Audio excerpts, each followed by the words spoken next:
Halo semuanya, Assalamualaikum Ibu Selma Putri Safira, SAKMAK, selaku dosen yang mengampu mata kuliah Akuntansi Keuangan 2 kelas kolaborasi dari Universitas Pembangunan Nasional Veteran Jawa Timur, serta Ibu Masripah SEMSAK, CPSAK, selaku dosen pengampu mata kuliah Akuntansi Keuangan 2 dari Universitas Pembangunan Nasional Veteran Jakarta.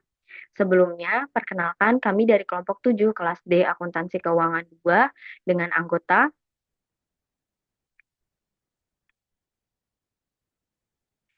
saya sendiri yaitu Nabila Cindy Putri Utami dengan NIM 24101120025 dari Prodi S1 Akuntansi.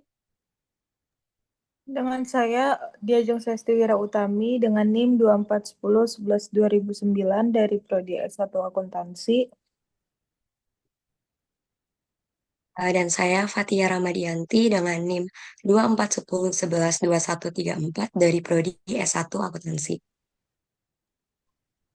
Dan saya, Nida Filza Husna, dengan NIM 2410112135 dari Prodi S1 Akuntansi. Baik, kami akan menjelaskan mengenai chapter 17 terkait dengan debt investment dan materi pertama terkait dengan investasi akan disampaikan oleh rekan saya yaitu Nida Filza Husna. Kepada Nida dipersilahkan. Oke, baik. Terima kasih, Nabila. Halo teman-teman dan Ibu Salma dan Ibu Mas Ripa. Jadi, pada kesempatan kali ini kita akan membahas tentang chapter 17 yang berisi terkait tentang investasi saham, yaitu debt investment dan equity investment. Tapi sebelumnya, kalian tahu nggak sih investasi itu apa? Jadi, menurut PSAK 50, instrumen keuangan adalah setiap kontrak yang menambah nilai aset keuangan entitas dan liabilitas keuangan atau instrumen ekuitas lainnya. Nah, contoh instrumen dapat dikategorikan sebagai instrumen keuangan apabila instrumen tersebut memiliki hubungan kontraktual antara dua pihak. Nah, instrumen keuangan dapat diklasifikasikan ke dalam tiga kategori. Yang pertama, aset keuangan, yang kedua, liabilitas keuangan, yang ketiga, instrumen ekuitas. Nah, instrumen keuangan ini bisa diklasifikasikan ke dalam aset keuangan jika hak kontraktual untuk menerima kas atau aset keuangan lain dari pihak lain. Contohnya seperti kas, piutang, investasi obligasi, atau saham yang dimiliki. Yang kedua adalah instrumen keuangan dapat diklasifikasikan menjadi liabilitas keuangan jika kewajiban kontraktual untuk menyerahkan kas atau aset keuangan lain kepada pihak lain. Contohnya seperti utang usaha, pinjaman bank, atau obligasi yang diterbitkan. Dan yang ketiga, instrumen keuangan dapat diklasifikasikan menjadi instrumen eh, ekuitas jika kontrak yang menunjukkan kepemilikan residual dalam suatu entitas telah dikurangi semua liabilitasnya. Contohnya itu seperti saham biasa dan saham preferen. Nah, saham preferennya ini harus yang memenuhi syarat ekuitas.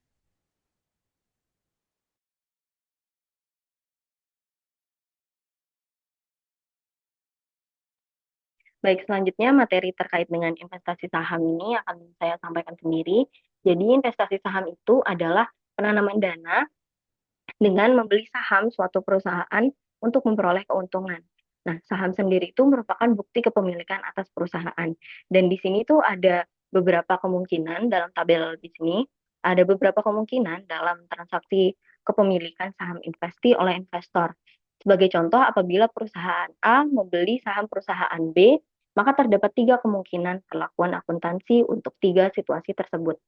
Yang A, itu bila pembelian saham oleh perusahaan A tidak mempunyai pengaruh yang signifikan terhadap perusahaan B, maka perusahaan A akan mengelompokkannya sebagai trading atau available for sale securities.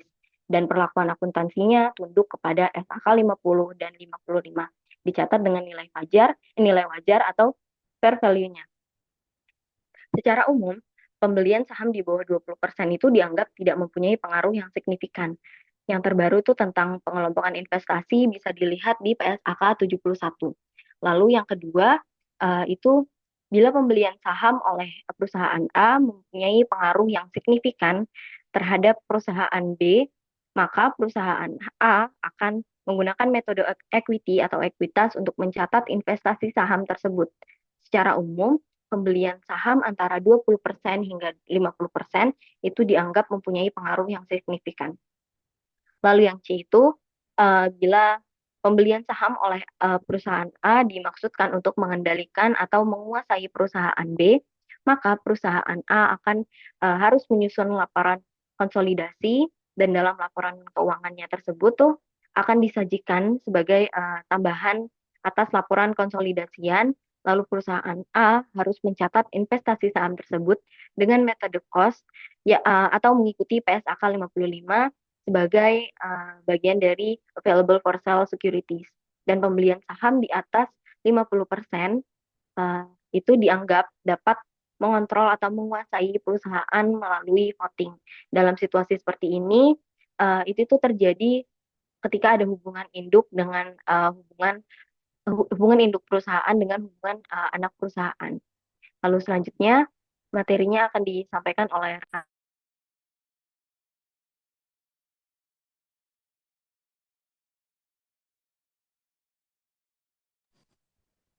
Oke, baik. Selanjutnya ada metode pencatatan investasi saham dengan metode biaya dan nilai wajar atau cost dan fair value method. Jadi, perolehan saham yang tidak menimbulkan adanya pengaruh yang signifikan dicatat dengan menggunakan metode cost atau metode fair value. Dengan pada metode nilai wajar ini, investor itu juga akan mengakui investasi sebesar biaya perolehannya. Secara umum, perlakuan akuntansi pada metode nilai wajar sama dengan perlakuan akuntansi pada metode biaya, yang mana perbedaan antara metode biaya dan nilai wajar adalah pada pengakuan nilai investasi setelah pengakuan awal. Dan nilai investasi pada periode selanjutnya akan diakui sebesar nilai wajarnya, yang mana dari kedua metode ini itu digunakan untuk mencatat investasi saham yang tidak memberikan pengaruh signifikan, biasanya kepemilikan kurang dari 20% dan bukan merupakan instrumen dari utang, yang mana metode ini itu sudah dijelaskan pada standar akuntansi yaitu di PSAK 71 IFRS 9. Dan persamaan antar metode biaya dan nilai wajar ini eh, pada saat pengakuan awal yaitu initial recognition, dan kedua metode ini tuh memiliki perlakuan yang sama persis, yang mana investasi itu dapat dicatat sebesar biaya perolehan atau cost, dan biaya perolehan itu mencakup harga beli ditambah seluruh biaya transaksi yang berkaitan langsung. Contohnya kayak fee penasihat hukum, pajak beli, dan lain sebagainya. Dan jurnal yang bakal dipakai dalam transaksi ini tuh biasanya investasi saham pada kas. Nah, untuk yang kedua itu perbedaan mendasar antara metode biaya dan nilai wajar, yang mana kalau dari metode biaya sendiri itu kan investasi tetap dicatat sebesar biaya historisnya. Namun kalau pada nilai wajar itu investasi itu disesuaikan dulu pada setiap periode pelaporan untuk mencerminkan nilai wajar harga pasarnya. Dan untuk pengukurannya dari metode biaya itu nilai tercatat itu atau carrying amount-nya tidak berubah, tetap pada biaya perolehan kecuali terdapat indikasi penurunan nilai atau impairment. Dan kalau pada nilai wajar, nilai tercatat itu disesuaikan pada setiap akhir periode untuk mencerminkan nilai wajar saat ini. Nah, untuk perubahan nilainya sendiri, kalau metode biaya itu tuh perubahan nilai pasar yang tidak dicatat dalam pembukuan. Tapi kalau metode nilai wajar itu perubahan nilai wajar. Mungkin sekian, boleh dilanjut dari teman saya. Terima kasih.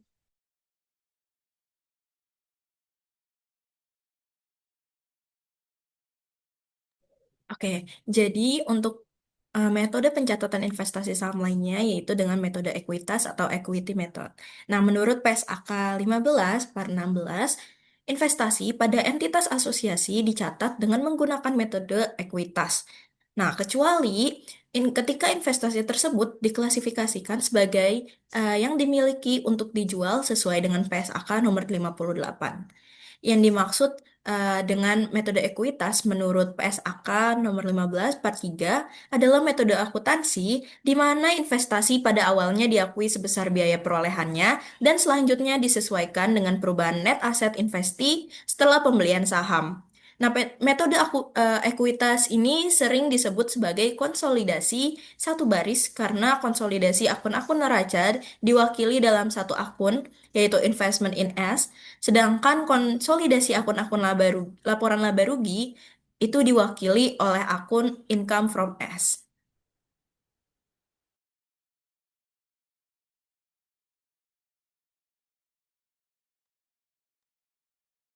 Oke, untuk yang selanjutnya kita masuk ke materi yang namanya debt investment. Nah, debt investment ini biasa kita sebut juga dengan investasi di surat utang. Nah, dalam debt investment ini, pengukurannya dibagi menjadi dua metode. Yang pertama ada biaya perolehan diamortisasi dan yang kedua ada dengan metode nilai wajar. Nah, kemudian bagaimana sih pengukuran dengan metode biaya perolehan diamortisasi? Jadi, investasi dalam instrumen utang yang diklasifikasikan sebagai held to maturity atau HTM dan juga loans and receivable diukur menggunakan metode biaya perolehan diamortisasi, di mana hal ini tuh sesuai dengan prinsip PSAK 71 dan juga IFRS 9. Kemudian, metode ini diterapkan pada aset keuangan yang memiliki karakteristik arus kas kontraktual tetap atau dapat ditentukan, serta tidak diperjualbelikan secara aktif di pasar. Kemudian dalam pendekatan ini, nilai tercatat investasi ditentukan berdasarkan nilai perolehan awal yang disesuaikan secara berkala melalui proses amortisasi atas diskon atau premium. Nah, jadi dalam metode ini biasanya kita tuh membuat yang namanya tabel amortisasi, di mana jika harga tingkat pasar dan harga kupon dan tingkat pasar berbeda, hal itu akan menimbulkan sesuatu yang bernama diskon amortisasi ataupun premium amortisasi. Kemudian, apa sih tujuan utama dari metode ini? Jadi, tujuan utama dari pengukuran biaya perolehan di amortisasi adalah untuk mencerminkan nilai ekonomis yang lebih realistis dibandingkan hanya mengandalkan nilai nominal ataupun nilai pasar sesaat. Nah, kemudian selanjutnya di sini ada kriteria klasifikasi held to maturity atau HTM. Seperti yang disebutkan tadi, jadi dalam metode biaya perolehan diamortisasi, yang masuk itu kan ada dua, yaitu held to maturity dan loans and receivable. Nah, gimana sih agar mereka bisa diklasifikasikan sebagai held to maturity? Jadi, agar suatu instrumen utang dapat dikategorikan sebagai held to maturity dan layak diukur pada biaya perolehan diamortisasi, entitas harus memastikan bahwa seluruh kriteria berikut terpenuhi sesuai dengan PSAK 71 ataupun IFRS 9. Eh, ada 4 kriteria yang harus dipenuhi agar suatu instrumen utang dapat dikategorikan sebagai held to maturity. Yang pertama adalah aset keuangan non-derivatif, kemudian ada memiliki pembayaran tetap atau yang telah ditentukan sebelumnya. Kemudian yang ketiga ada jatuh temponya telah ditetapkan. Dan yang keempat ada entitas mempunyai intensi positif dan kemampuan untuk memiliki aset keuangan tersebut hingga jatuh tempo. Sehingga agar suatu instrumen utang dapat dikategorikan sebagai held to maturity, mereka harus memenuhi 4 kriteria yang tadi disebutkan. Kemudian yang selanjutnya, selain held to maturity, kita juga membahas mengenai loans and receivable. Kemudian, seperti tadi, untuk suatu aset suatu utang diklasifikasikan sebagai loans and receivable, mereka juga harus memenuhi suatu kriteria. Nah, apa aja sih kriterianya? Jadi, selain kategori held to maturity, aset keuangan yang diukur pada biaya perolehan diamortisasi juga mencakup loans and receivable, yaitu aset utang yang tidak diperdagangkan secara aktif dan dimiliki untuk menerima arus kas kontraktual. Nah, aset utang ini dapat diklasifikasikan sebagai loans and retrievable jika memenuhi semua kondisi berikut. Ada 3 kondisi.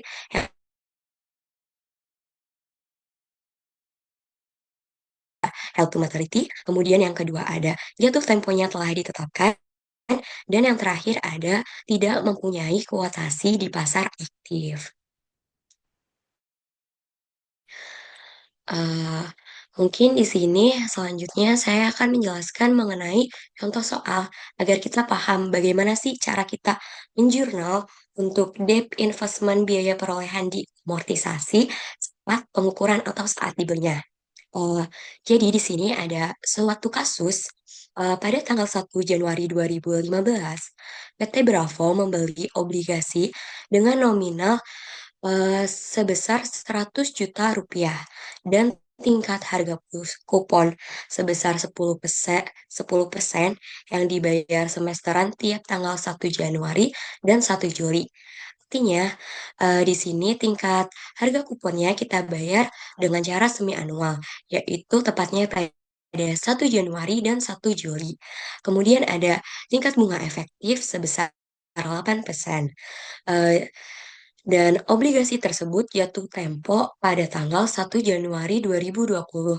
Jadi, di sini jangka waktunya adalah sebesar 5 tahun, dari tahun 2015 ke tahun 2020. Nah, dari suatu kasus di atas, kita dapat diperoleh beberapa hal. Yang pertama adalah nilai sekarang dari pokok utang. Nah, nilai sekarang dari pokok utang kita dapat itu dari eh, nominal sebesar 100 juta rupiah dikali dengan 0,6756. Nah, 0,6756 sendiri itu kita dapat dari present value eh, harga pokok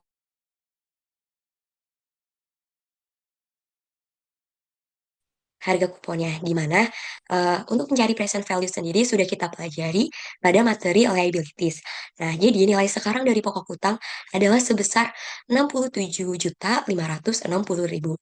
Kemudian ada juga yang namanya nilai sekarang dari pembayaran bunga. Nah, nilai sekarang dari pembayaran bunga 100 juta rupiah dikali dengan tingkat harga kupon sebesar 10% dikali dengan 6/12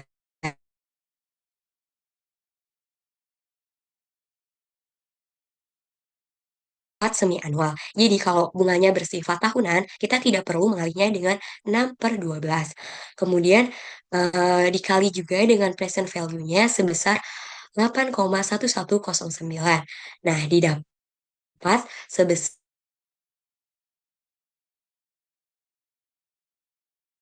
sehingga total obligasi yang kita bayar adalah sebesar 100.800.114 ribu rupiah. Kemudian selanjutnya di sini ada yang namanya tabel. Sebelumnya, dalam debt investment itu kan kita harus membuat tabel amortisasi. Hal ini tuh sebenarnya nggak wajib, tapi hal ini berguna untuk mempermudah proses perhitungan amortisasi, sehingga tabel amortisasi ini tuh dibutuhkan. Nah, gimana sih cara menghitungnya? Jadi, di sini kita dibagi menjadi beberapa tabel. Yang pertama itu ada untuk menghitung bunga diterima. Nah, bunga diterima itu dapat dari mana? Dari tingkat kuponnya dikali dengan semi anual, kemudian dikali dengan harga nominal, di mana harga nominalnya adalah 100 juta rupiah.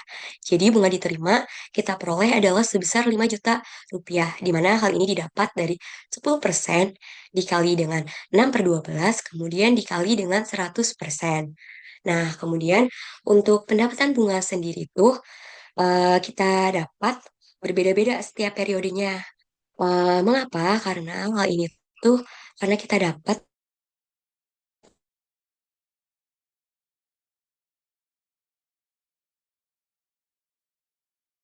karena pada periode tahun pendapatan bunga pertama itu kita dapat sebesar 4.360.000 rupiah. Kemudian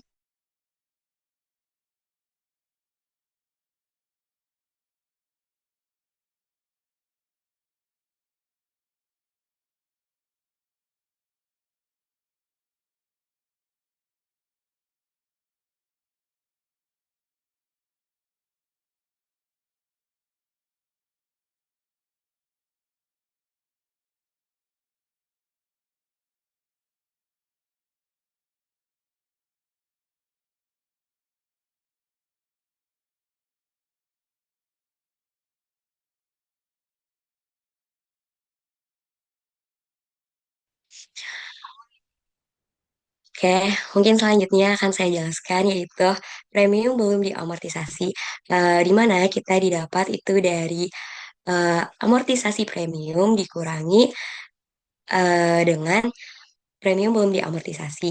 Jadi di sini kita mendapat sebesar 7.438.000 rupiah. Nah, kemudian nilai tercatat kita dapat dari nilai nominal ditambah dengan premium belum diamortisasi. Jadi di sini kita dapat 107 juta rupiah 438.560 didapat dari eh, 108 108.114.000 rupiah dikurangi dengan 7.438.560 rupiah. Oke. Kemudian di sini ada jurnal apa saja sih yang harus dibuat oleh PT Bravo. Jadi PT Bravo itu mencatat investasi sebagai berikut. Yang pertama, pada tanggal 1 Januari 2015, dia mencatat pembelian di mana dia harus mendebit investasi di surat utang atau biasa kita sebut juga akunnya sebagai debt investment. Dan kemudian di kreditnya adalah kas sebesar 100.008.114.000 rupiah. Kemudian yang kedua, PT Bravo harus mencatat penerimaan pembayaran bunga setelah tahunan. Pertama pada tahun 1 Juli 2015. Nah, tadi kan kita bilang kalau PT Bravo itu dia mencatat bunganya semi-anual. Jadi kita mencatat pada 1 Juli dan juga 1 Januari. Nah, bunga pertama itu kita dapat pada tanggal 1 Juli 2015. Di mana kita mendebit kas sebesar 5 juta dan juga pendapatan bunga sebesar 4.324.560 dan juga kreditnya kita mengkreditkan investasi di surat utang sebesar 675.440. Selain jurnal-jurnal ini ada juga jurnal yang harus kita buat. Jadi PT Bravo pada akhir tahun juga harus mencatat perolehan bunga dan amortisasinya. Nah, pada tanggal 31 Desember 2015, PT Bravo mencatat di debit piutang bunga sebesar 5 juta dan juga pendapatan bunga di kredit sebesar 4.297.592 dan investasi di surat utangnya sebesar 702.458 pada kredit. Nah, angka-angka tersebut itu kita dapat sebenarnya dari tabel amortisasi, sehingga kita harus membuat tabel amortisasi untuk mempermudah menjurnal untuk jurnal-jurnal berikutnya. Nah, sebenarnya untuk mencatat bunga di tanggal Januari dan Juli tahun-tahun berikutnya itu sama seperti jurnal-jurnal sebelumnya. Nah, jurnal-jurnal tersebut itu harus kita catat sampai dengan jatuh tempo.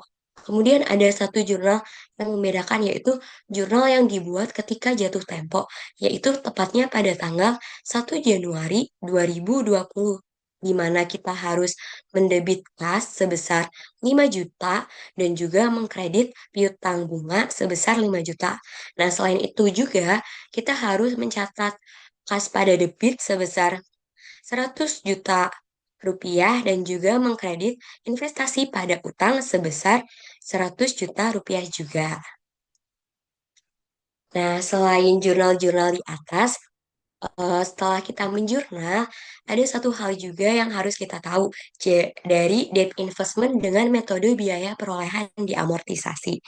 Jadi di debt investment ini ada yang namanya penurunan nilai. Nah, nggak semuanya itu kita mengalami penurunan nilai, tapi dalam metode biaya perolehan diamortisasi, kita harus mencatat yang namanya penurunan nilai, atau biasanya kita sebut itu sebagai impairment loss. Nah, di mana eh, penurunan nilai ini pada setiap akhir periode entitas harus melakukan evaluasi untuk menentukan apakah terdapat bukti objektif bahwa aset keuangan telah mengalami penurunan nilai. Nah, ada beberapa bukti objektif bahwa aset keuangan mengalami penurunan nilai, yaitu sebagai berikut. Di sini ada 5 poin. Yang pertama adalah kesulitan keuangan signifikan yang dialami penerbit atau pihak peminjam. Kemudian yang kedua adalah pelanggaran kontrak seperti terjadinya wan prestasi ataupun tunggakan pembayaran pokok atau bunga. Jadi di sini tuh peminjam melanggar kontrak, mereka itu mengalami tunggakan dalam pembayaran bunga ataupun bunga. Kemudian yang ketiga adalah pihak pemberi pinjaman dengan alasan ekonomi atau hukum sehubungan dengan kesulitan keuangan yang dialami oleh pihak peminjam. Jadi mereka tuh biasanya mengalami kesulitan dalam keuangan sehingga mereka tuh meminta untuk diberikan suatu keringanan atau konsesi pada pihak peminjam yang tidak mungkin diberikan jika pihak peminjam tidak mengalah jika pihak peminjam tidak mengalami kesulitan tersebut. Kemudian yang keempat itu ada yang namanya terdapat kemungkinan bahwa pihak peminjam akan dinyatakan pailit atau tidak reorganisasi keuangan lainnya. Jadi mereka tuh tidak dinyatakan bangkrut mereka tidak bisa eh, sehingga mereka itu mengalami yang namanya penurunan nilai debt investment. Kemudian yang terakhir di sini adalah ada yang namanya hilang pasar aktif dari aset keuangan akibat kesulitan tersebut. Nah, sebenarnya ada poin lainnya, tapi di sini tidak disebutkan. Kemudian yang selanjutnya, eh, di sini ada contoh soal mengenai penurunan nilai debt investment pada metode biaya perolehan diamortisasi. Jadi, jika terdapat bukti objektif penurunan nilai, maka entitas harus mengakui jumlah kerugian penurunan nilai dan mencatat jumlah penyesuaiannya, termasuk dalam debt investment biaya perolehan diamortisasi. Sebagai contoh, ada kasus seperti berikut. Pada tanggal 31 Desember 2015, PT Harapan mempunyai investasi di surat utang yang diterbitkan PT Lintas. Investasi tersebut mempunyai nilai tercatat sebesar nominal yaitu 500 juta rupiah. Kemudian investasi tersebut mempunyai sisa masa jatuh tempo 4 tahun dengan bunga kupon 10%, dibayar tahunan tiap 31 Desember. Kemudian, perusahaan itu mengklasifikasikan investasi tersebut sebagai dimiliki hingga jatuh tempo atau bisa kita sebut sebagai held to maturity. Kemudian, bunga per 31 Desember tahun 2015 sudah dibayar oleh PT Lintas. Namun, PT Lintas saat ini sedang mengalami kesulitan keuangan dan sudah menyatakan bahwa PT Lintas tidak dapat melakukan pembayaran bunga dan pokok secara penuh di tahun-tahun berikutnya. Nah, PT Lintas hanya mampu melakukan pembayaran bunga sebesar 40 juta tiap tahun dan juga pembayaran pokok 400 juta rupiah.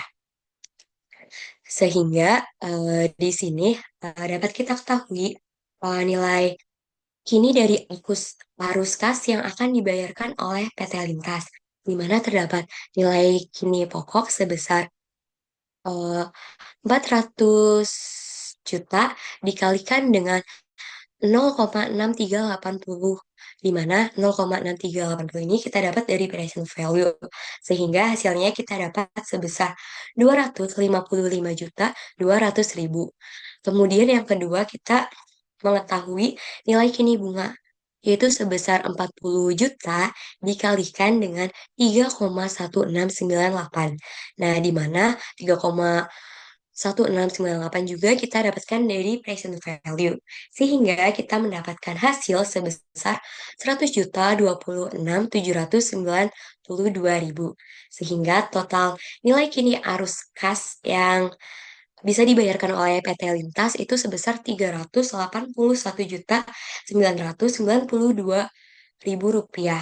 Nah, akan tetapi sebenarnya nilai yang tercatat itu sebesar 500 juta rupiah, sehingga kita tuh mengalami yang namanya rugi penurunan nilai, yaitu sebesar 100 juta 18.008.000 rupiah.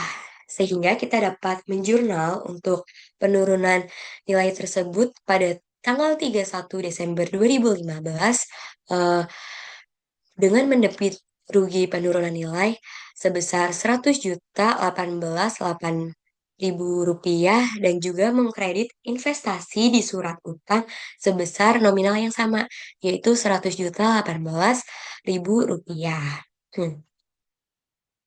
Nah, kemudian untuk yang selanjutnya akan dijelaskan oleh teman saya.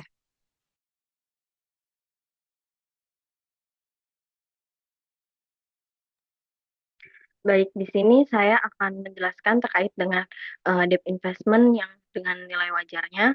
Jadi, investasi pada utang itu yang diukur dengan nilai wajar itu dibedakan jadi dua kategori.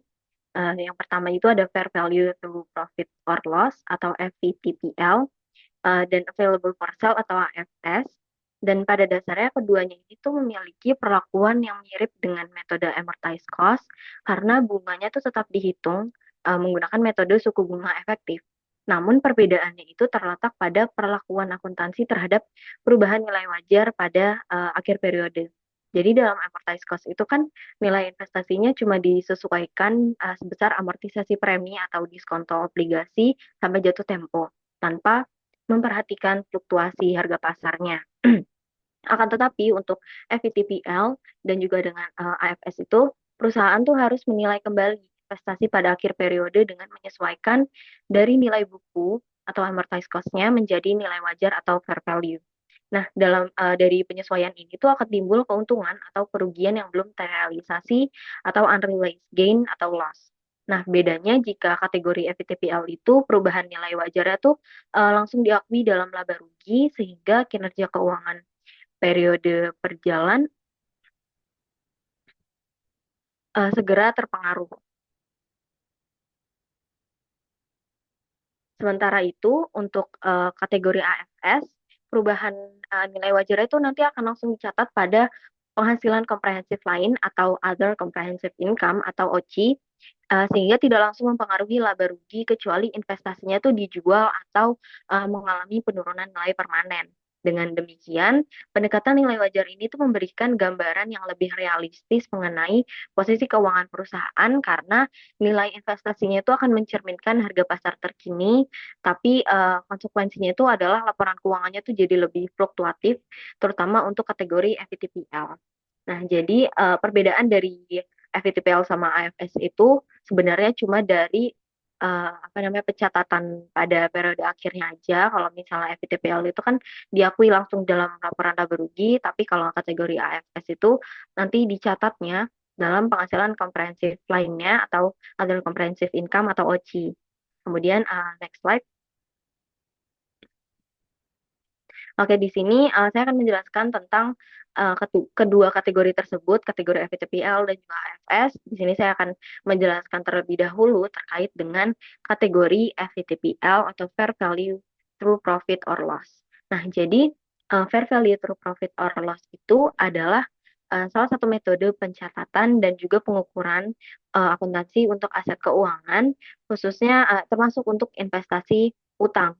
Nah, sesuai dengan karakteristik utama dari metode ini tuh adalah yang pertama itu nilai wajar atau fair value-nya itu digunakan sebagai dasar pengukuran di neraca. Lalu yang kedua, seluruh perubahan nilai wajar tersebut langsung diakui dalam laporan laba rugi atau profit or loss periode berjalan. Nah, ada kriteria klasifikasi dari fair value through profit or loss itu terbagi jadi dua hal. Yang pertama itu adalah dagang atau held for trading.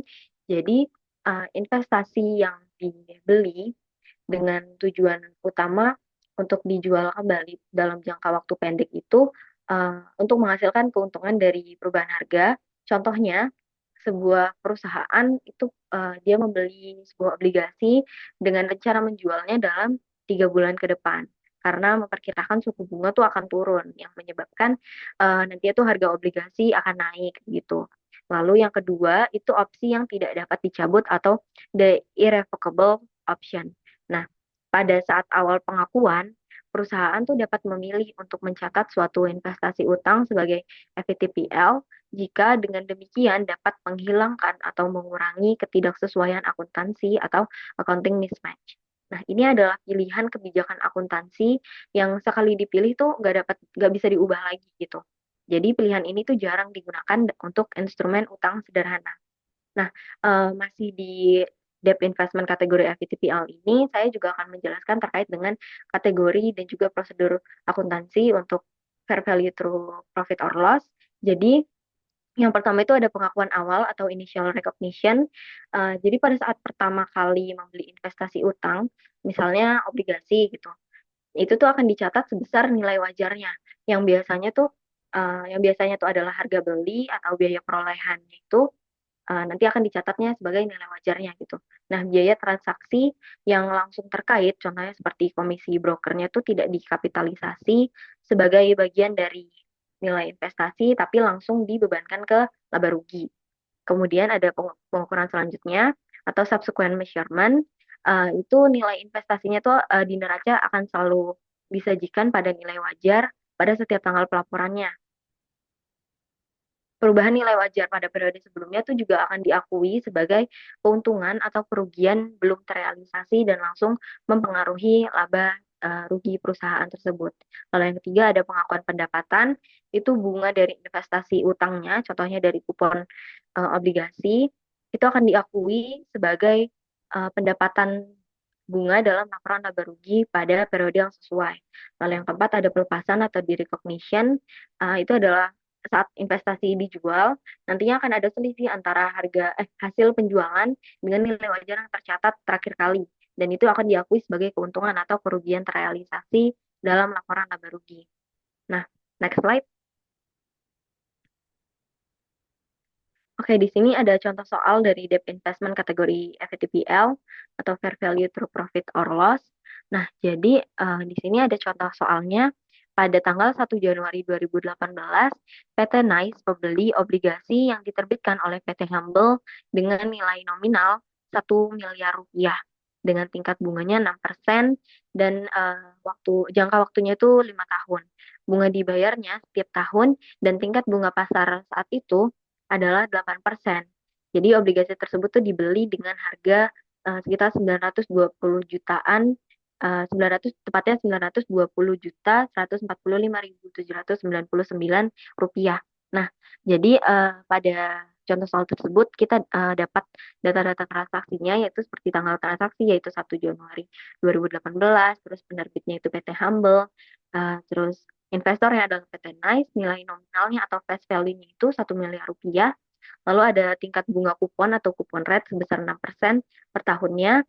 Pembayaran bunganya tuh dilakukan setiap tahun, setiap 31 Desember, lalu jangka waktunya itu 5 tahun. Lalu ada tingkat bunga pasar atau market rate atau yield-nya itu sebesar 8% per tahun. Lalu bisa diketahui harga belinya yang sudah saya sebutkan tadi sebesar 920.145.799 rupiah. Nah, kenapa sih harga belinya tuh jadi 920 jutaan bukan bukan pakai yang 1 miliar itu? Jadi harga obligasi yang sebesar 920 jutaan itu bukan 1 miliar yang dipakai itu karena kupon yang ditawarkan tuh sebesar 6% lebih rendah daripada tingkat bunga pasar yang sebesar 8% tadi. Jadi hal ini tuh bikin obligasinya jadi kurang menarik bagi investor. Nah, untuk mengatasi hal tersebut dan agar obligasinya itu tetap bisa laku terjual bagi investor itu, nanti obligasinya akan ditawarkan dengan harga diskon, yaitu nilai di bawah nilai nominalnya yaitu 1 miliar rupiah tadi. Jadi besaran diskonnya itu 1 juta rupiah, nanti akan dikurangi dengan 920 juta 145.799 rupiah tadi yang akan menghasilkan 79 juta 854.201 rupiah.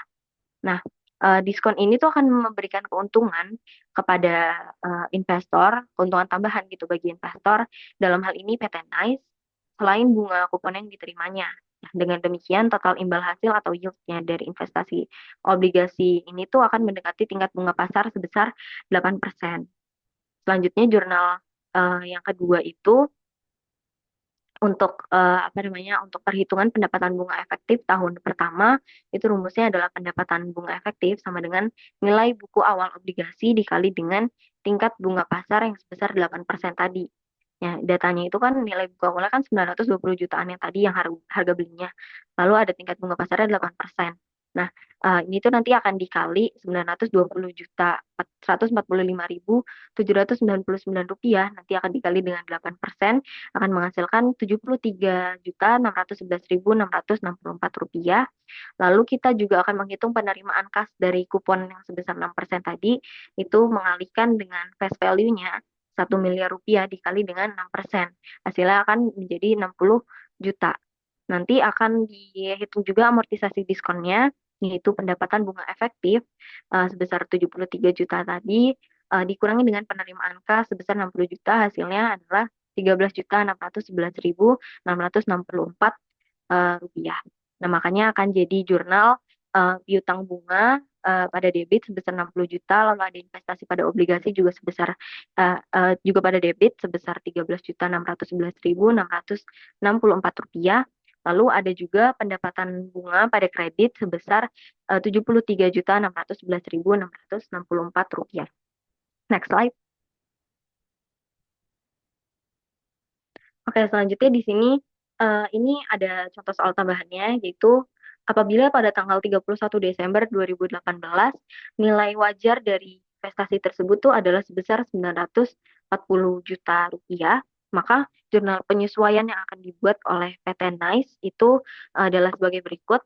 Nilai buku awal kan kita udah tahu tadi 920 juta 145.799 rupiah. Lalu akan ditambahkan dengan amortisasi diskon sebesar 13.611.664 rupiah. Nanti akan menghasilkan nilai buku akhir yang tercatat pada 31 Januari 2018 yaitu sebesar 933 juta rupiah, 933 juta 757.463 rupiah. Nah, untuk menghitung keuntungan atau kerugian, tadi kan kalau di debt investment nilai wajar kan kita juga harus menghitung keuntungan atau kerugian yang belum terrealisasinya kan. Nah, rumusnya itu adalah nilai wajar dikurangi dengan carrying value-nya. 940 juta dikurangi dengan 933.757.463 rupiah. Lalu hasilnya adalah 6.757.463 rupiah yang akan dijurnal pada debit itu investasi pada obligasi sebesar 6.757.463 rupiah. Pada keuntungan belum terrealisasi sebesar 6.757.463 rupiah. Next slide. Nah, selanjutnya ini adalah kategori yang kedua, debt investment kategori AFS atau FVOCI. AFS itu adalah available for sale dan FVOCI itu fair value through other comprehensive income. Nah, jadi debt investment ini tuh adalah investasi pada instrumen utang atau seperti obligasi atau surat utang itu yang tidak dimiliki untuk diperdagangkan dan juga tidak dimiliki hingga jatuh tempo dengan model bisnis hold to collect. Nah, investasi ini tuh dimiliki dengan tujuan untuk mungkin dijual di masa depan, tergantung pada kebutuhan likuiditasnya atau perubahan kondisi pasarnya. Nah, karakteristik utama dari investasi ini tuh adalah diukurnya pada nilai wajar yang tercantum di neraca. Perubahan nilai wajar ini tuh juga berupa keuntungan atau kerugian yang belum terrealisasi, yang tidak diakui dalam laporan laba rugi, tapi dia dicatatnya dalam ekuitas melalui other comprehensive income atau OCI. Nah, pendapatan bunga yang diperoleh itu juga akan diakui secara langsung dalam laporan laba rugi ketika terjadi penjualan investasi, nantinya keuntungan dan kerugian atau kerugiannya itu yang sebelumnya tercatat di ekuitas melalui OCI itu juga akan dikeluarkan dari ekuitas dan diakui dalam laporan laba rugi dengan suatu proses yang dikenal sebagai reklasifikasi atau recycling. Nah, kriteria klasifikasi dari eh, AFS atau FVOCI, mohon maaf itu ada salah ketik di PPT, harusnya AFS atau FVOCI.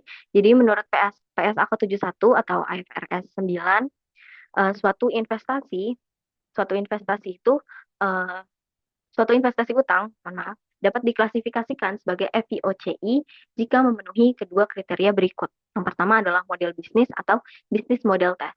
Jadi ini adalah aset keuangan tersebut tuh dimiliki untuk tujuan mencapai tujuan bisnis, baik untuk mengumpulkan arus kas kontrak atau hold to collect maupun untuk menjualnya atau hold to collect and sell. Nah, ini berarti perusahaan tuh memiliki fleksibilitas untuk menjual aset tersebut sebelum jatuh tempo tanpa membatalkan model bisnisnya. Lalu yang kedua ada karakteristik arus kas atau cash flow karakteristik test, yang mana ini adalah kontrak dari instrumen utang tersebut tuh memberikan hak pada tanggal tertentu kepada pemegangnya atas arus kas yang semata-mata merupakan pembayaran pokok atau prinsipal dan bunga atau interest atas pokok yang belum dibayar. Nah, kemudian saya juga akan menjelaskan terkait dengan prosedur akuntansi dari AFS atau FVOCI. Yang pertama itu ada pengakuan awal atau initial recognition-nya. Jadi investasi itu tuh akan dicatat berdasarkan biaya perolehannya kan, yaitu jumlah harga pembelian ditambah dengan biaya-biaya transaksi yang terkait langsung dengan pembelian tersebut. Nah, dalam metode biaya perolehan, biaya biaya transaksi itu tuh tidak langsung dibebankan, tapi dikapitalisasi atau ditambahkan ke nilai investasi sehingga akan meningkatkan nilai tercatat investasi di laporan keuangan.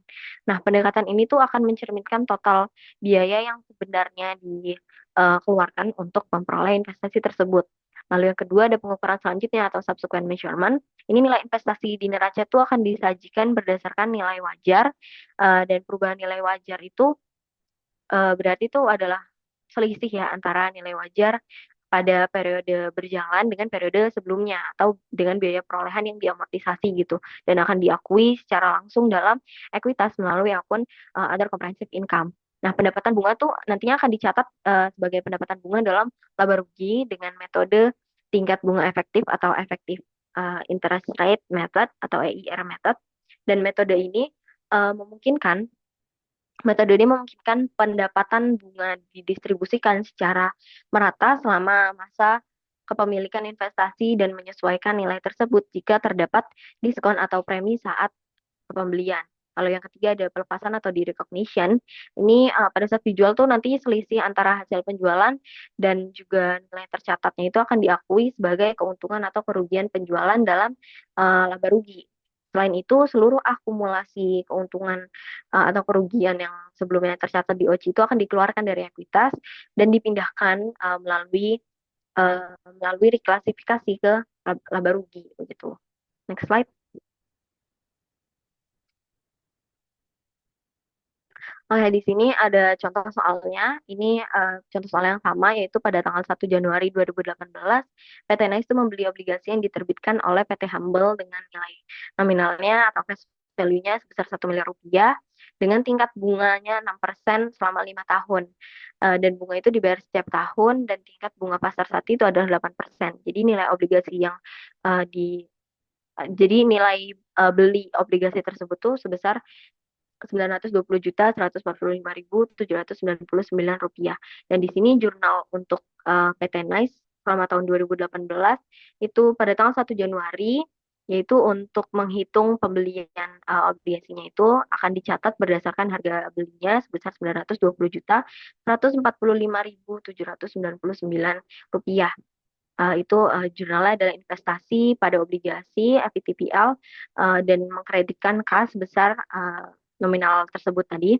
Lalu jurnal yang kedua itu tanggal 31 Januari 2018 untuk menghitung pendapatan bunga efektif tahun pertama, yaitu tadi nilai buku awalnya kan 920.145.799 rupiah. Lalu tingkat bunga pasarnya 8% dan akan kita hitung pendapatan bunga efektifnya itu 920.145.799 rupiah akan dikali dengan 8% akan menghasilkan 73.611.664 rupiah. Terus akan dikurangi dengan penerimaan kas dari kupon sebesar 60 juta. 60 juta itu adalah 1 miliar dikali dengan 6%-nya. Lalu amortisasi diskonnya tadi 73 jutaan itu dikurangi dengan 60 jutaan, hasilnya akan menjadi 13.611.664 rupiah. Lalu jurnalnya adalah piutang bunga 60 juta, lalu debitkan juga investasi pada obligasi sebesar 13.611.664 rupiah pada pendapatan bunga sebesar 73.611.664 rupiah. Next slide. Lalu selanjutnya ini juga soal yang sama, jurnal penyesuaiannya untuk menghitung nilai buku setelah diamortisasi. Jadi di sini diketahui pada tanggal 31 Desember 2018 itu ternyata nilai wajar dari investasi yang dibeli pada 1 Januari itu adalah sebesar 940 juta. Jadi kita harus bikin jurnal penyesuaiannya untuk PT Nice itu kita kita hitung dulu kerugian atau keuntungan yang belum terrealisasinya, itu nilai buku awal sebesar 920 juta rupiah, 920 juta 145.799 rupiah akan ditambah dengan amortisasi diskon sebesar 13.611.664 rupiah, lalu akan lalu mereka akan ditambah dan akan menghasilkan 933 juta 757.463 rupiah. Nanti 940 juta itu yang nilai investasi pada akhir 2018 itu akan dikurangi dengan nilai buku akhir sebesar 933 juta rupiah tadi, lalu akan menghasilkan sebesar 6.757.463 rupiah. Next slide. Baik, yang ini terkait dengan equity investment akan disampaikan oleh teman saya.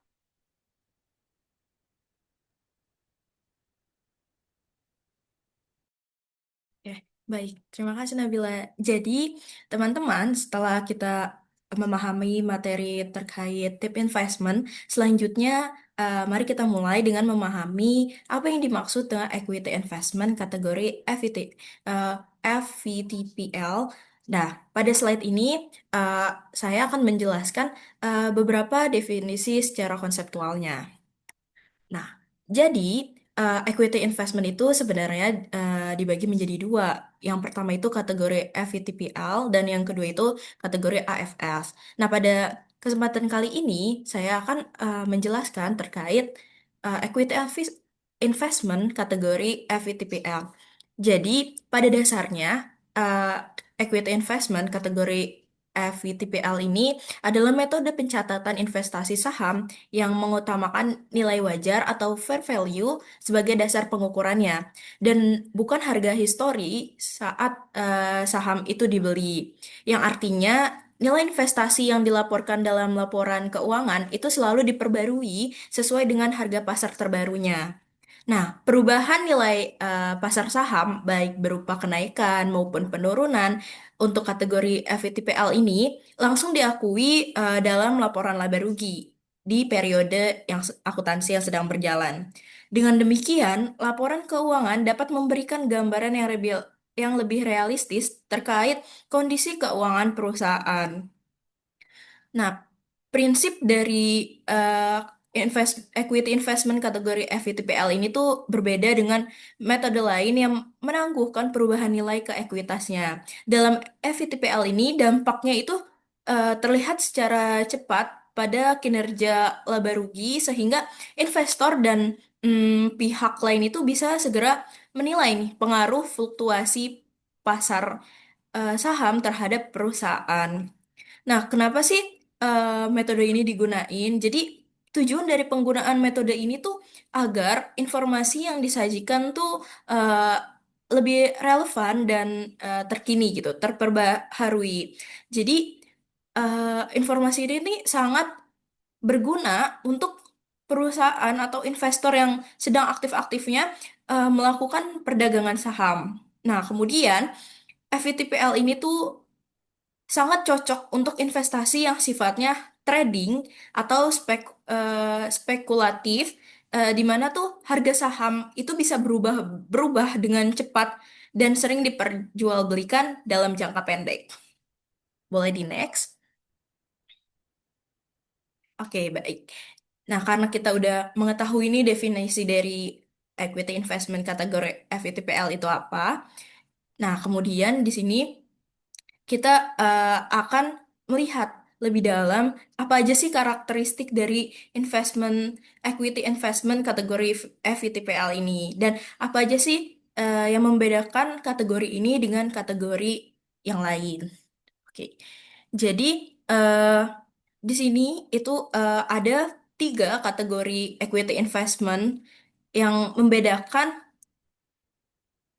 eh, kategori ini tuh dengan kategori lain. Yang pertama itu saham yang dimiliki dengan presentase kepemilikan kurang dari 20% dan tidak memberikan pengaruh yang signifikan. Kemudian yang kedua adalah saham yang dibeli untuk tujuan trading atau penjualan dalam jangka waktu yang pendek. Dan yang ketiga adalah perubahan nilai pasar secara langsung akan mempengaruhi laba rugi perusahaan. Jadi, eh, kenapa sih? Maksudnya apa karakteristik-karakteristiknya ini tuh eh, yang pertama kayak biasanya investasi saham itu tuh masuk kategori FVTPL itu dimiliki dalam presentase kecil yaitu kurang dari 20% dari total kepemilikan saham suatu perusahaannya. Dan dengan porsi kepemilikan yang relatif kecil ini, investor tuh nggak punya atau tidak memiliki pengaruh yang signifikan terhadap kebijakan perusahaan, seperti dalam pengambilan keputusan strategis atau operasionalnya. Dan investor ini tuh hanya berperan sebagai pihak luar yang mencari keuntungan dari fluktuasi harga pasar saja.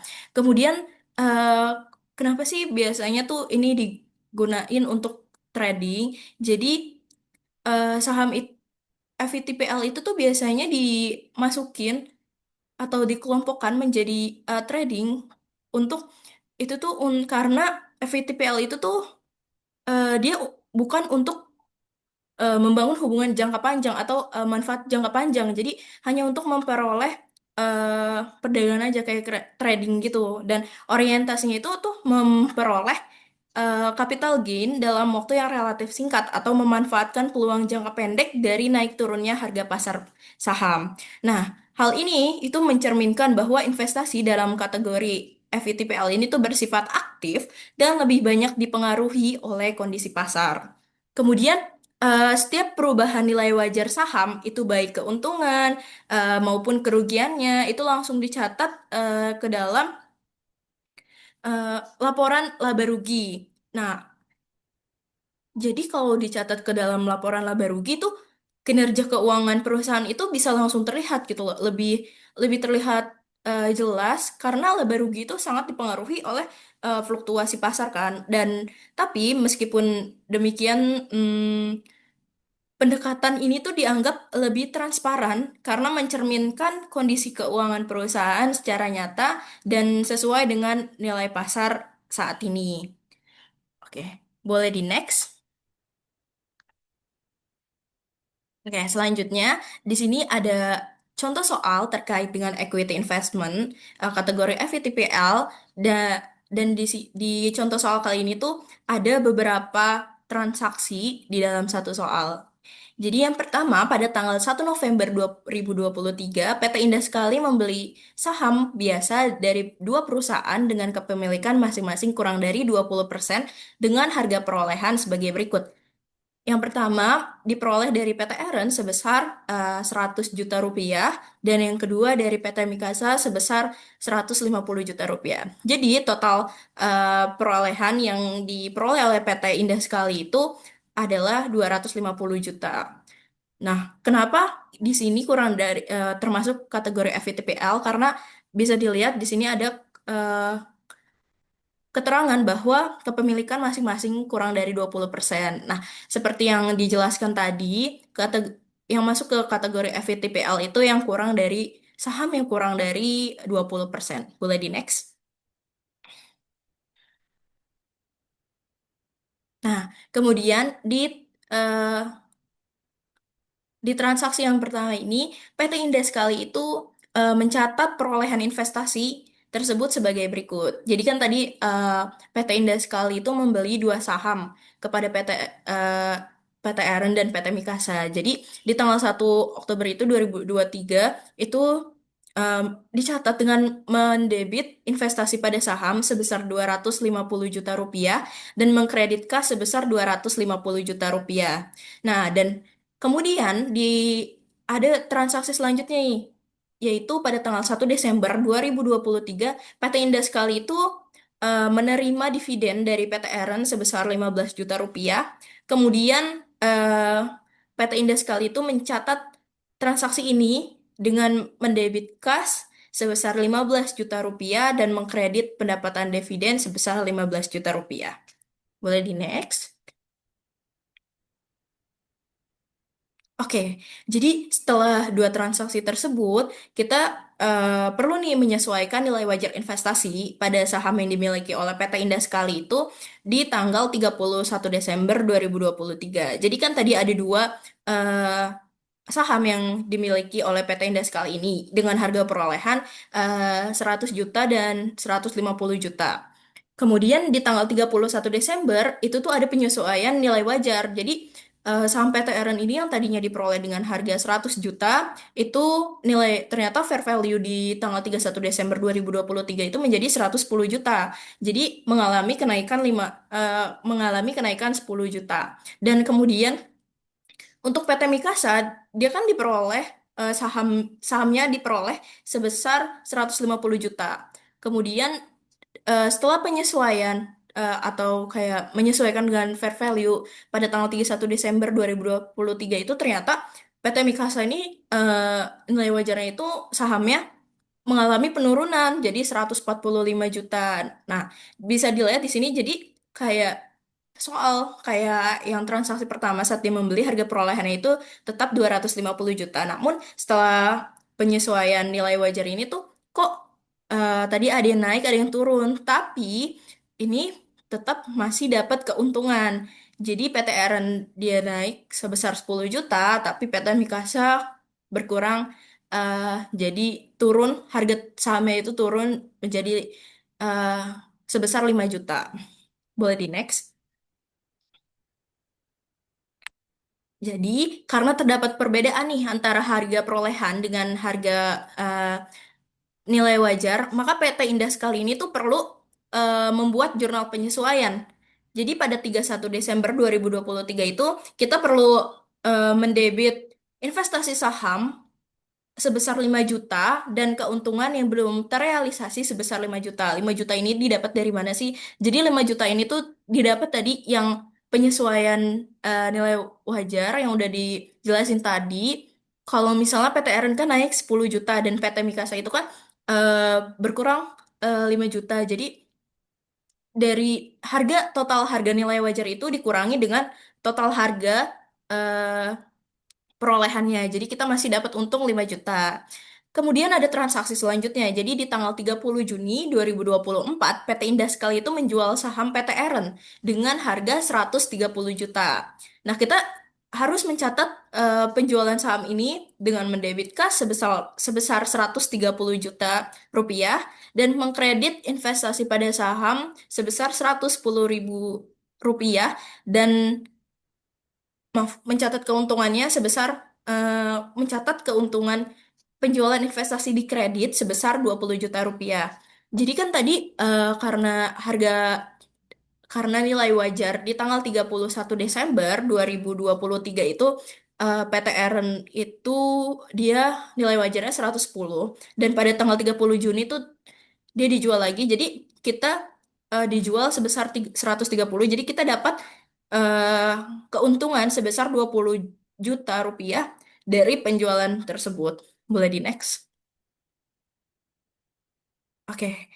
Selanjutnya, transaksi pada tanggal 15 Oktober 2024. Jadi, PT Indah Sekali itu membeli saham PT Armin dengan harga 165 juta rupiah. Jadi, untuk mencatat transaksi ini tuh kita harus menjurnal investasi pada saham di debit sebesar 165 juta rupiah dan kas di kredit sebesar 165 juta rupiah juga. Kemudian eh, setelah transaksi-transaksi tersebut disediakan kembali informasi terkait dengan nilai wajar investasi pada saham yang dimiliki PT Indah Sekali itu pada tanggal 31 Desember 2024. Boleh di next? Nah, seperti sebelumnya, jadi kita perlu menyesuaikan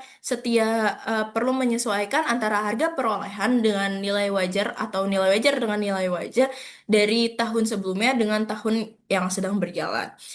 Jadi tadi kan nilai wajar tanggal 31 Desember 2023 PT Mikasa itu ada 145 juta rupiah dan nilai wajar di tahun 2024 itu dia naik jadi 150 juta rupiah. Jadi dia mengalami kenaikan sebesar 5 juta rupiah.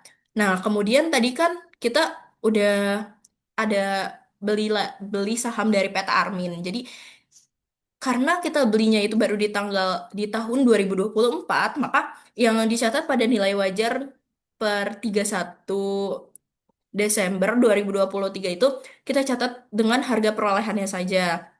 Kemudian kita sesuaikan nilai wajar di tahun 2024 itu dia naik jadi 170 juta rupiah. Jadi eh, antara PT Mikasa dan PT Arme itu tuh sama-sama mengalami kenaikan 5 juta rupiah. Tapi kenapa nggak ada PT Eren? Karena sesuai transaksi yang sudah kita lakukan sebelumnya, PT Eren itu udah jual. Jadi dia udah nggak masuk ke dalam pencatatan kita lagi atau udah nggak masuk, pokoknya udah dihapus gitu. Jadi eh, karena ini kan dua-duanya tuh mengalami kenaikan harga. Nah, kenaikan harga ini tuh antara harga nilai wajar tahun 2023 dan tahun 2024, maka PT Indah kali ini nih perlu membuat jurnal penyesuaian lagi. Jadi kita harus mendebit investasi pada saham sebesar 10 juta rupiah dan mengkredit keuntungan yang belum terrealisasi sebesar 10 juta rupiah. Nah, 10 juta rupiah ini itu dapat dari kenaikan nilai wajar di tahun 2024. Jadi kan tadi PT Mikasa naik sebesar 5 juta dan PT Army naik sebesar 5 juta. Jadi kenaikan itu tuh ditambah gitu. Atau bisa juga nilai wajar tanggal 31 Desember 2024 itu dikurang dengan nilai wajar tanggal 31 Desember 2023 gitu. Oke. Selanjutnya akan dijelaskan oleh teman saya yaitu Ajeng. Oke, baik. Selanjutnya ada penjelasan mengenai equity investment menurut nilai wajar AFS. Jadi, konsep dasar dari AFS ini tuh berujuk pada IAS 39, yang mana ke opsi nilai wajar melalui IFRS 9 atau PSAK 71. Dengan definisi investasi ekuitas, yaitu seperti investasi ekuitas merupakan aset keuangan yang memiliki kepemilikan suatu entitas, misalnya saham biasa atau saham preferen, dan memberikan hak kepada pemegangnya atas aset bersih entitas tersebut. Dan karakteristik dari investasi ini tuh dia tidak memberikan pengaruh signifikan, yang mana investor tuh biasanya memiliki kepemilikan kurang dari 20% dan tidak dapat mengendalikan atau memengaruhi kebijakan operasional dan keuangan perusahaan yang diinvestasikan. Dengan tujuan kepemilikan sendiri itu dapat dimiliki untuk tujuan strategis jangka panjang dan diversifikasi portofolio atau hubungan bisnis, dan bukan untuk diperdagangkan ataupun di trading.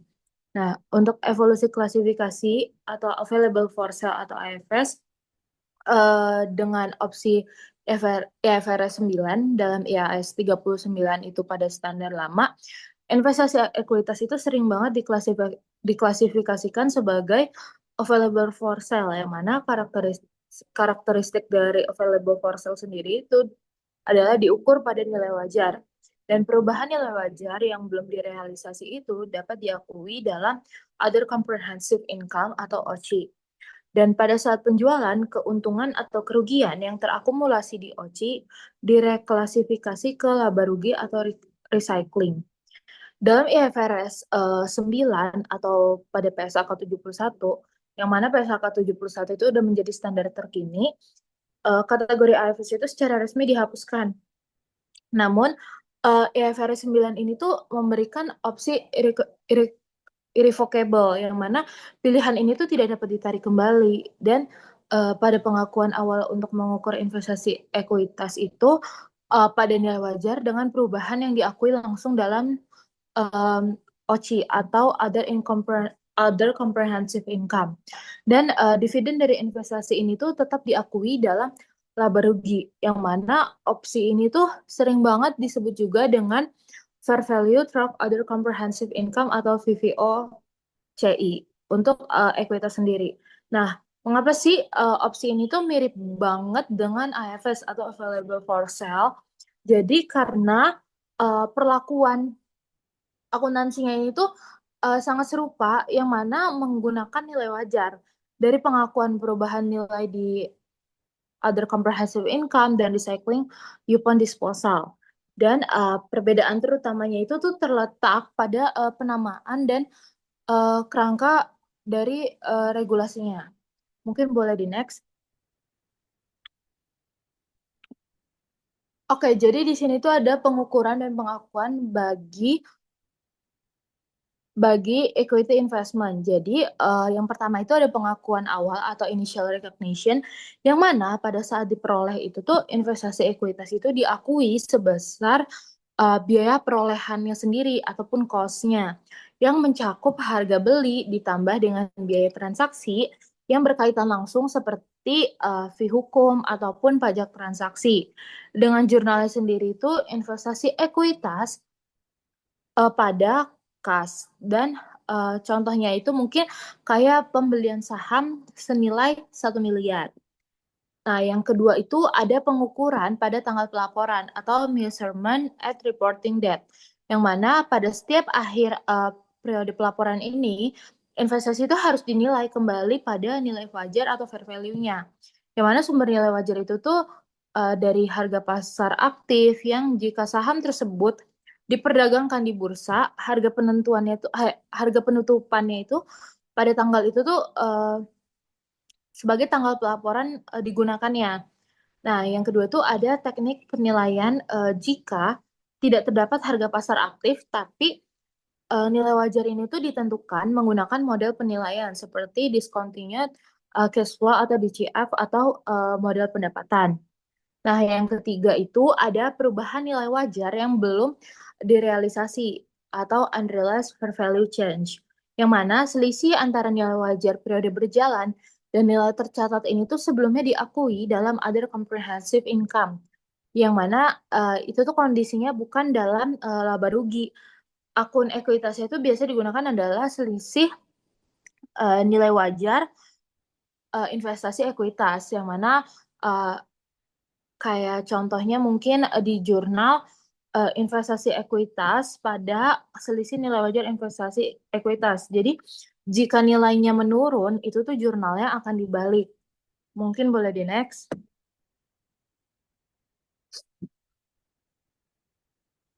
Oke, yang sebelumnya. Sebelumnya, oke.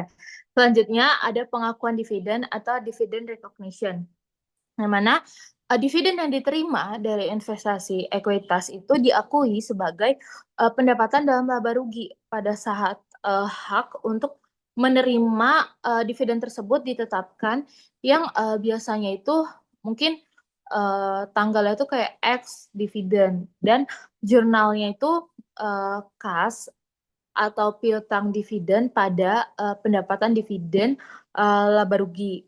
Nah, yang kelima itu ada penurunan nilai atau impairment.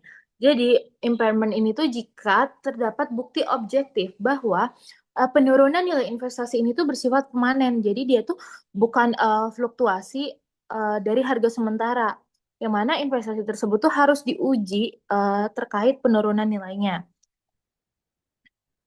Nah, indikator impairment-nya itu tuh kesulitan saat mengalami keuangan investasi ataupun pelanggaran kontrak ataupun hilangnya pasar dan lain-lain. Nah, yang kedua itu tuh ada pengakuan kerugian impairment, yang mana jumlah penurunan nilai atau selisih antara nilai tercatat dan nilai terpulihkan itu tuh dapat diakui dalam laba rugi. Nah, yang terakhir itu penghapusan saldo other comprehensive income. Jadi seluruh akumulasi kerugian yang sebelumnya dicatat di other comprehensive income ini untuk aset tersebut dihapuskan dengan mendebit si other comprehensive income ini dan mengkredit nilai dari laba ruginya. Nah, yang keenam, itu tuh ada pelepasan pada penjualan investasi atau disposal of investment. Nah, pada saat investasi ini dijual, keuntungan atau kerugian saat penjualan itu diakui dalam laba rugi, yang mana selisih antara hasil penjualan dan nilai tercatat investasi. Kemudian, seluruh akumulasi keuntungan ataupun kerugian yang belum direalisasi yang tercatat di other comprehensive income itu tuh direklasifikasi atau di-recycle dari ekuitas untuk ke laba rugi. Nah, contohnya itu pada penjualan investasi dengan kondisi ini mencatat realisasi penjualan. Jadi kayak kas pada investasi ekuitas pada keuntungan dari penjualan investasi laba rugi sebesar 50 juta. Nah, untuk jurnal yang kedua itu kayak kita contohnya mau mengklasifikasi akumulasi saldo dari other comprehensive income ini. Yang contohnya itu 150 juta tuh ke laba rugi. Jadi selisih nilai wajar investasi ekuitas atau pada other comprehensive income ini tuh yang didebit itu 150 juta pada keuntungan dari penjualan investasi laba rugi sebesar 150 juta. Dan total keuntungan yang diakui dalam laba rugi itu 50 juta ditambah 150 juta sama dengan 200 juta. Boleh di next. Oke, yang ketiga ini ada pembahasan tentang sumber dan dasar regulasi. Jadi, menurut PSAK 71 atau instrumen keuangan yang mengadopsi IFRS nomor 9, menurut pada paragraf 5.71 5.7.1 menetapkan bahwa investasi ini tuh investasi ekuitas ini tuh umumnya diukur pada nilai wajar dengan perubahan yang diakui dalam laba rugi. Dan untuk pada paragraf 5.7.5 ini tuh memberikan pengecualian penting, yaitu opsi yang tidak dapat ditarik kembali untuk mencatat perubahan nilai wajar investasi ekuitas langsung dalam other comprehensive income, dividen tetap diakui dalam laba rugi. Nah, untuk bagian yang terakhir itu 5.6 itu mengatur tentang pengakuan dan pelepasan aset keuangan. Nah, yang kedua ini ada menurut konsep IAS 39 atau instrumen keuangan yang direferensinya itu secara historis. Meskipun telah digantikan oleh IFRS 9, IAS 39 ini tuh masih relevan sebagai referensi untuk memahami evolusi konsep klasifikasi aset keuangan termasuk kategori available for sale atau AFS. Yang ketiga itu kerangka konseptual pelaporan keuangan, yang mana dapat mendefinisikan konsep yaitu seperti laba komprehensif yang mencakup semua perubahan ekuitas ini tuh selama satu periode itu kecuali yang berasal dari transaksi dengan pemilik.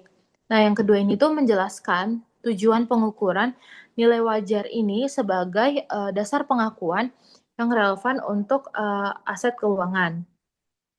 Nah, mungkin implikasi dan manfaat penggunaan pada opsi FVO CI, yaitu mungkin dapat stabilitas laba rugi, yang mana dia tuh dapat mengakui perubahan nilai wajar di other comprehensive income, yang mana laba rugi ini tuh periode berjalan tidak terpengaruh oleh fluktuasi harga pasar saham, sehingga dia tuh memberikan gambaran yang lebih stabil mengenai kinerja operasional perusahaan. Nah, yang kedua ini itu tuh tentang penggunaan nilai wajar, tentang relevansi nilai pada penggunaan nilai wajar yang dapat memberikan informasi yang lebih relevan mengenai nilai investasi pada tanggal pelaporan. Dan yang terakhir itu kompleksitas, yaitu perlakuan ini lebih kompleks karena memerlukan pemahaman mendalam mengenai penilaian nilai wajar dan pelaporan laba komprehensif. Mungkin boleh di next. Oke, jadi ini tuh ada contoh soal dari equity investment menurut IFS. Jadi contohnya itu PT Bintang membeli 5.000 lembar saham PT Cahaya dengan kondisi itu tanpa pengaruh signifikan seharga 2.500 per lembar pada 1 Juni 2023. Yang mana biaya ini tuh biaya komisinya itu diabaikan dan pada 31 Desember 2023 harga sahamnya itu 2.200. Pada 1 Mei 2024 PT Bintang ini tuh menjual saham tersebut seharga 2.600 per lembar. Nah, yang diminta itu buat jurnal pada tanggal 1 Juni 2023, itu jurnal pembelian, kemudian 31 Desember 2023 itu tentang penyesuaian nilai wajar, dan 1 Mei 2024 itu tentang penjualan. Serta kita juga harus hitung berapa total keuntungan ataupun kerugian yang diakui di laba rugi 2024 dari penjualan ini. Jadi jawabannya itu untuk jurnal 1 Juni 2023 ini tuh investasi saham PT Cahaya sebesar 12.500.000 itu dapat dari 5 juta, ya, 5.000 lembar saham dikali 2.500 pada kas sebesar 12.500.000. Nah, untuk tanggal 31 Desember 2023 ini nilai wajar sama dengan 5.000 lembar saham dikali dengan 2.200 yaitu harga sahamnya, kemudian hasilnya kan 11 juta dan kerugian yang belum direalisasi ini tuh sebesar 12.500.000 pada yang pembelian dikurang dengan 11 juta itu ada selisih sebesar 1.500.000. Kemudian jadi untuk di jurnalnya itu selisih nilai wajar investasi other comprehensive income pada investasi saham dari PT Cahaya sebesar 1.500.000. Untuk jurnalis 1 Mei 2024 itu hasil penjualannya kan 5.000 dikali 2.600 sama dengan 13 juta. Dengan nilai buku investasinya itu ada 11 juta. Dan keuntungan saat penjualan 13 juta dikurang 11 juta sama dengan 2 juta. Jadi jurnalnya itu kas sebesar 13 juta, kemudian pada investasi saham PT Cahaya sebesar 11 juta, pada keuntungan penjualan investasi sebesar 2 juta. Nah, untuk jurnal yang kedua itu ada reklasifikasi akumulasi dari added comprehensive income ini tuh untuk laba rugi. Jadi keuntungan penjualan investasi sebesar 1.500.000 pada selisih nilai wajar investasi other comprehensive income pada sebesar 1.500.000. Nah, untuk pertanyaan kedua, jadi itu total keuntungan di laba rugi di 2024 ini, keuntungan dari jurnal yang pertama itu tuh sebesar 2 juta dikurangi dengan reklasifikasi kerugian other comprehensive income itu sebesar 1.500.000 dan total keuntungan bersih yang diakui itu adalah sebesar 500.000. Mungkin boleh di next. Nah, jadi kalau dari simpulan untuk equity investment sendiri ini, akuisisi awal itu tuh pengaruh terhadap laporan keuangan itu asetnya itu bakal naik dan kasnya itu bakal turun dengan diukurnya itu sebesar biaya perolehan dari nilai kosnya. Untuk perubahan nilai wajar itu aset investasi itu masih bisa naik or turun dan ekuitas atau other comprehensive income ini juga belum bisa ditetapkan. Yang mana tuh dia tuh tidak dapat mempengaruhi laba periode berjalan. Nah, untuk dari penerima dividen ini tuh kasnya itu naik dan laba rugi pendapatan dividennya itu juga naik dan diakui dalam laba rugi. Untuk di penjualan kasnya naik atau kasnya naik, aset investasinya tuh turun, laba ruginya itu tuh bisa gain bisa loss dan gain or loss ini tuh saat ini tuh bisa ditambah juga di reklasifikasi seluruh saldo dari other comprehensive income sendiri dari masa lalu untuk ke laba rugi. Nah, untuk impairment ini, aset investasinya itu turun, laba rugi impairment loss-nya itu juga turun. Yang mana saldo other comprehensive income ini tuh terkait aset tersebut tuh dapat dihapuskan. Ini boleh di next. Oke, sekian penjelasan dari kami sebagai kelompok 7 kelas D akuntansi keuangan 2. Berikut ini ditampilkan sumber referensi yang kami gunakan untuk membahas materi debt investment ini. Mungkin boleh di next. Baik, secara keseluruhan mungkin dapat disimpulkan juga bahwa penjelasan ini itu suatu pendekatan yang dapat menyeimbangkan antara relevansi nilai wajar dan volatilitas laba rugi, yang mana memerlukan pemahaman yang mendalam tidak hanya tentang pencatatan jurnal, tapi juga tentang strategi laporan keuangan dan interpretasi atas laporan tersebut. Oke. Semoga penjelasan kami bisa mudah dipahami oleh pendengar dan penonton. Mohon maaf jika ada kekeliruan dalam penyampaian materi ataupun ada salah-salah kata dari kami. Sekian, terima kasih. Wassalamualaikum warahmatullahi wabarakatuh.